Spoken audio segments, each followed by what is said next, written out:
सवाल पूछ रही है जनता, लेकिन जवाब देने के लिए बीजेपी के जुमलेबाज वो बाज नहीं आ रहे हैं, वो सामने नहीं आ रहे हैं। आखिर इसका क्या तात्पर्य, क्यों नहीं सामने आ रहे? बस 36 इंच का सीना चौड़ा करके बस 32 सेकंड का जवाब देते हैं। आखिर ऐसा क्यों? अपने आप को सशक्त करो महिलाओं, बेटियों को बोलूंगी कि अपने पिता को बोलो मुझे पढ़ने दो, अपने पतियों को बोलो पढ़ने दो और आगे बढ़ाओ, ताकि अगर ऐसा कोई घिनौना अपराध मेरे साथ करे तो मैं उसको गोली मार के खत्म कर दूं। सरकार ने जो है आग लगाई है, क्या वहाँ पहाड़ी क्षेत्रों को आदिवासियों से छीन करके लोगों को बांट दिया, जनरल लोगों को।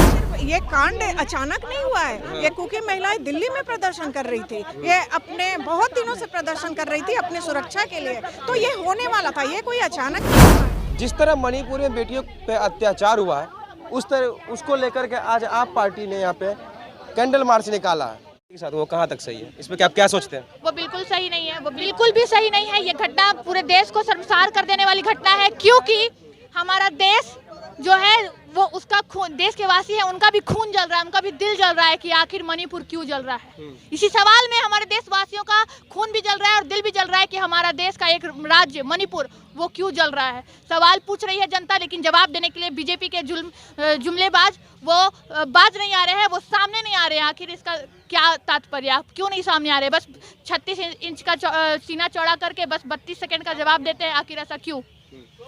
अच्छा देखिए, जब सुप्रीम कोर्ट ने कहा कि या तो कार्रवाई आप करें वरना हम करेंगे, उसके बाद भी फिर भी आप लोग आ जाए, क्यों? क्या आप लोगों को या फिर सरकार या फिर सुप्रीम कोर्ट है, दोनों में से किस पे भरोसा नहीं है? मुझे सुप्रीम कोर्ट पे सबसे ज्यादा भरोसा है, लेकिन यहाँ आने का मुद्दा ये है कि हम आखिर हमारे देश में ये कब तक होता रहेगा? आप बताइए, निर्भया केस हुआ था ना, निर्भया केस कितना बड़ा था, इतने सारे संशोधन हुए, तब भी आज ये कांड इतना बड़ा देश में कांड हो गया, इसका कौन जवाब देगा? इसलिए हम लोग आए हैं सुप्रीम कोर्ट पे, हमने पूरा भरोसा है। लेकिन यहाँ आने का मुद्दा है लोगों को जागरूक करने का कि बीजेपी हटाओ, देश बचाओ, बस। अच्छा, तो बेगूसराय में जो हुआ, बेगूसराय, राजस्थान, बंगाल, वही ठीक है, बेगूसराय में हुआ ना, लेकिन एक बात समझिए, बेगूसराय में हुआ तो मात्र 2 व्यक्ति ने किया और तुरंत इमीडिएटली जेल हुआ। 2 व्यक्ति ने नहीं किया था, पूरे वहाँ के मोहल्ले वाले ने किया था। लेकिन मेन मुद्दा कौन है? मेन दो था, उसको तुरंत हिरासत में लिया गया, छुपाया नहीं गया ना, छुपाया गया, सरकार ने छुपाया नहीं, उस पर तुरंत एक्शन लिया। लेकिन बीजेपी अपनी करतूतों को छुपाती है, आखिर क्यों? क्या लगता है कि वहाँ पे मणिपुर में राष्ट्रपति शासन क्यों नहीं लग रहा है अभी तक, क्या लग रहा है? अब तो बीजेपी बताएगी कि आपने क्या कर रखा है, आप राष्ट्रपति शासन क्यों नहीं लगा रहे? वहाँ लगना चाहिए, क्योंकि वो जो देश है वो बहुत, वहाँ का जो राज्य है वो बहुत नीचे स्तर पे जा रहा है और वहाँ की जनता है जो डरी हुई है, खासकर महिलाएं जिनको नंगा करके रेप किया गया, सेक्सुअल असॉल्ट किया गया, ये गलत है।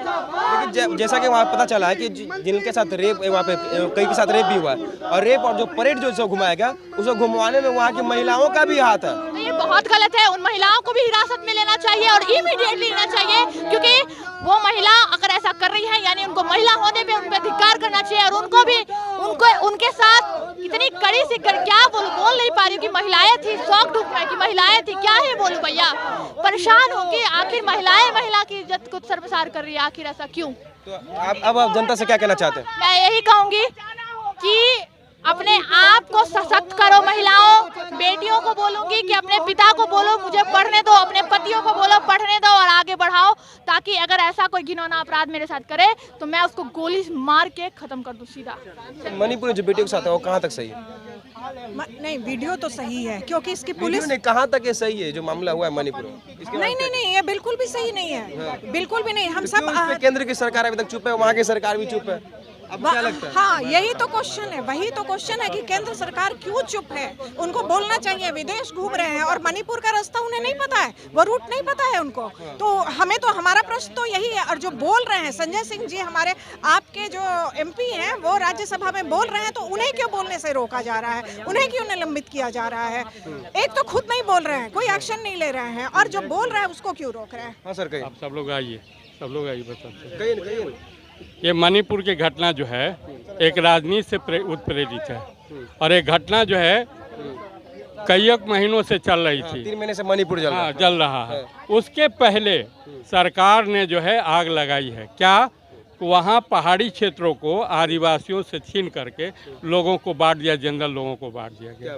जब क्या बांट दिया? क्या जमीन, पहाड़, जिसमें वो अपना रोजी रोटी चलता था, उनकी जीविका चलती थी, और जब इसके लिए विरोध उन लोगों ने किया, महिलाओं ने, वहाँ के पुरुषों ने, तो महिलाओं के साथ इस तरह से जो है दुर्व्यवहार किया गया और मर्दों के साथ भी जो है गोलियां से छलनी कर दी। सैकड़ों आदमी लोग मरे हैं, हजारों घर बेघर बार हुए।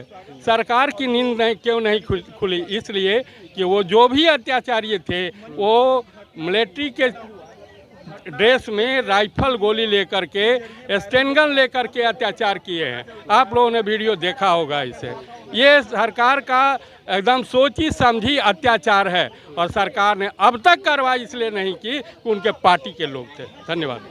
अच्छा मैम, एक बात सवाल रहेगा कि जिस के भी एक वाइफ को नंगे परेड करवाया गया था, उनमें से एक करगिल का जो लड़ाई लड़ा था हमारे देश के लिए, वो एक पूर्व सैनिक भी था। बताइए कि जब सैनिक के साथ यह होता है तो आखिर सैनिक हमारी रक्षा क्यों करेगा, इस देश की रक्षा क्यों करेगा? बहुत मनोबल टूटता है सैनिकों का, और सिर्फ एक सैनिक का मनोबल नहीं टूटा है, पूरे देशवासियों का मनोबल टूटता है। जब पति देश की रक्षा के लिए सरहद पे खड़ा था और वो ऐसे गुंडे लोगों के सामने नहीं अपनी पत्नी को बचा पाया, अब क्या कोई जाएगा सरहद पे? जाएगा वो अपने परिवार की रक्षा करेगा और शायद ना कर पाए, क्योंकि अकेले तो वो कर भी नहीं पाएगा ना। तो ये प्रश्न समाज पे है, ये प्रश्न आधी आबादी के रक्षा पे है, ये प्रश्न राज्य सरकार और केंद्र सरकार सभी पे। अच्छा, वहाँ के सीएम एक बार इस्तीफा देने जा रहे थे, लेकिन आप जैसे ही औरतों ने उनका इस्तीफा फाड़ दिया और जिसकी वजह से आज भी वहाँ पे सीएम है, क्योंकि वरना वो इस्तीफा देने जा रहे थे। ये पॉलिटिकल प्रोपेगेंडा है, ये सारा पॉलिटिकल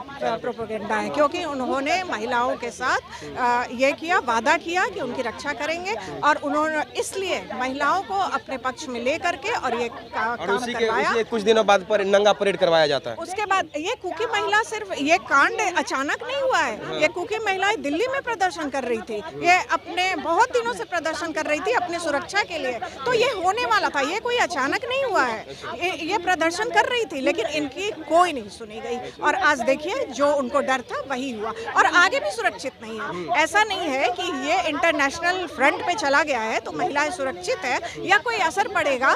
जो दबंग लोग हैं ना, जो इस भावना, राष्ट्रपति शासन मणिपुर में अभी तक क्यों नहीं लगा, क्या लगता है आपको? हाँ, राष्ट्रपति शासन इसलिए कहा गया है कि त्वरित कार्रवाई होगी और इस तरह की घटना कुछ लोगों के हाथ में नहीं रह जाएगी, लेकिन ये भी नहीं कर रहे हैं वो, इवन वो बात तक नहीं कर रहे हैं। प्रधानमंत्री जी ने ट्वीट किया था कि मुझे बहुत खेद है और एक को भी नहीं बख्शा जाएगा। बिल्कुल, ये एक जो रटा रटाया होता है ना, तोता की तरह रटा रटाया उन्होंने कर दिया। उनके पीछे पीछे स्मृति ईरानी ने भी, मगरमच्छ क्या शुरू हो रहे हैं। बिल्कुल, स्मृति ईरानी ने भी वही किया।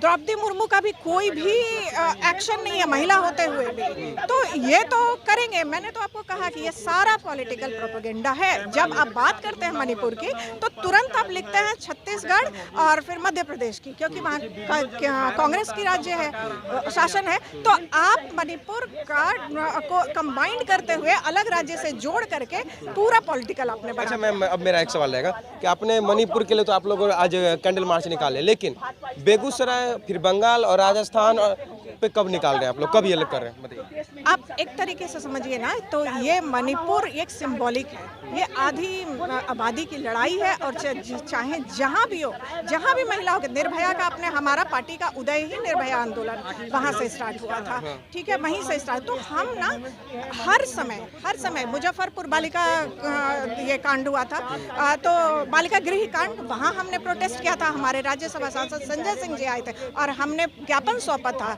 यहाँ राज्यपाल को। तो हम हर वक्त और सिर्फ बैठ के नहीं आवाज उठाते हैं, हम बड़े लेवल पे। इसीलिए तो बेगूसराय और बंगाल, राजस्थान पे आप लोग करेंगे या फिर अब आप सारे विपक्ष एक हो गए तो इसलिए या फिर नहीं करेंगे, बताइए? ये एक बड़ी घटना थी जो कि केंद्र के पटल पे आई और हम भी फ्रंट से निकले, लेकिन चाहे बेगूसराय हो चाहे पटना हो, कहीं भी नहीं, हमारे जितने प्रवक्ता है, पार्टी के प्रवक्ता है, वो हर मुद्दे पे बोलते हैं। क्या इस देश में बेटी कितने सुरक्षित है, क्या लगता है? नहीं, बिल्कुल भी सुरक्षित नहीं है, बिल्कुल भी। और मैं एक चीज और बता दूं कि बेटी जैसे आप जैसे कि दिल्ली मेट्रो हुआ, फिर आप आएंगे पटना हुआ, फिर मुजफ्फरपुर, जैसे आप रिमोट एरिया में जाएंगे ना, वैसे बेटी असुरक्षित है, एकदम बिल्कुल असुरक्षित है। तो हमारी पार्टी इसके लड़ाई लड़ रही है और हम जिस दिन भी हम सत्ता में आए, हम इन सब चीजों पे रोक लगाएंगे, हम कोशिश करेंगे। तो चलिए, इस सब के बारे में आप लोग क्या सोचते हैं जरूर कमेंट कीजिएगा। और साथ में मणिपुर में जो बेटियों के साथ अन्याय हुआ है ये कहाँ तक सही है, आप लोग जरूर कमेंट कीजिएगा।